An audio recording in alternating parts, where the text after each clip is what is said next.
One nation one election सिर्फ एक चर्चा का विषय नहीं है, बल्कि ये भारत की जरूरत है। मोदी सरकार ने एक देश एक चुनाव की सोच को जमीन पर उतारने के लिए एक कमेटी का गठन किया है।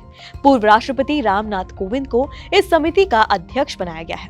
इससे पहले प्रधानमंत्री नरेंद्र मोदी ने संसद में एक देश एक चुनाव की पैरवी की थी।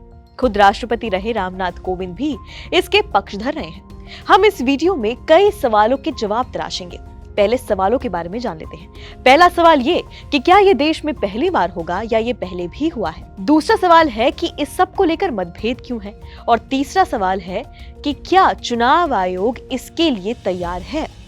तो चलिए सबसे पहले सवाल की बात करते हैं। दरअसल 1967 तक भारत में विधानसभाओं और लोकसभा के लिए एक साथ चुनाव होता था। आजादी के बाद 1952, 1957, 1962 और 1967 में लोकसभा और विधानसभा चुनाव साथ साथ होते थे।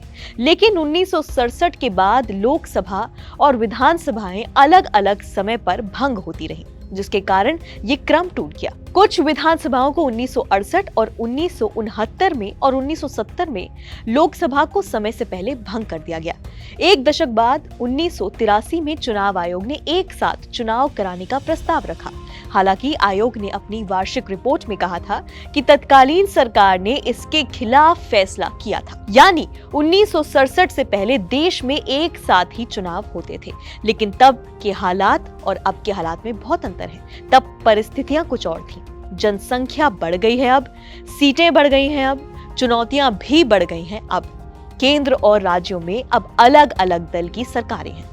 राज्यों का चुनाव स्थानीय मुद्दों पर लड़े जाते हैं। साल 2015 में आई DFC संस्थान की तरफ से की गई स्टडी में पाया गया कि अगर लोकसभा और राज्यों के चुनाव एक साथ होते हैं तो 77% संभावना है कि मतदाता एक ही राजनीतिक दल या गठबंधन को चुनेंगे। हालांकि अगर चुनाव 6 महीने के अंतराल पर होते हैं तो केवल 61% मतदाता एक ही पार्टी को चुनेंगे।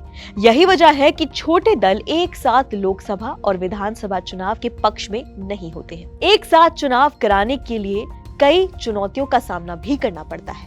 इसके लिए राज्य विधानसभाओं के कार्यकाल को लोकसभा के साथ जोड़ने के लिए संवैधानिक संशोधनों की आवश्यकता होती है।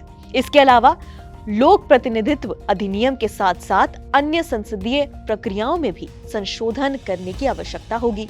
केंद्रीय कानून मंत्री अर्जुन राम मेघवाल ने संसद में बताया था कि देश भर में एक साथ चुनाव कराने के लिए संविधान में संशोधन कराना होगा। इसके लिए संविधान के अनुच्छेद 83, 85, 172, 174 और 356 में संशोधन का जिक्र किया गया है। और तीसरा सवाल ये है कि चुनाव आयोग इसके लिए कितना तैयार है।